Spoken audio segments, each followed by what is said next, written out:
যে শুধুমাত্র বিহারের ভোটের ইমোশনাল ব্ল্যাকমেল করবে বলেই পহেলগামে হামলা হয়েছে। অনেকে বলছে, অনেকে এটাও বলছে বিহারের ভোটের পরে আলোচনা বন্ধ হয়ে যাবে।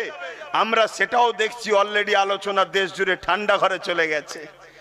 কিন্তু আহলে সুন্নাত ওয়াল জামাতের একটা আদর্শ আছে, আমরা কোনো জিনিস তাড়াহুড়ো করে ধরি না। কেন? আমাদের প্রফেট মুহাম্মদ সাল্লাল্লাহু আলাইহি ওয়াসাল্লাম জানিয়েছে তাড়াহুড়ো কাজ করা শয়তানের কাজ। আমরা সবকিছুকে ধরি, বুঝে সুঝে আস্তে আস্তে ধরি।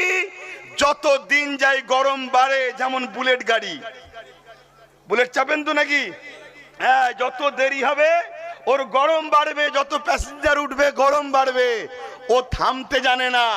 তাহলে সুন্নাত ওয়াল জামাত যে কোনো জিনিসকে ধরে কিছুদিন ধরে ঘেঁটে ফেলে দিলে এরা করে না। আহলে সুন্নাত ওয়াল জামাতের একটা লক্ষ্য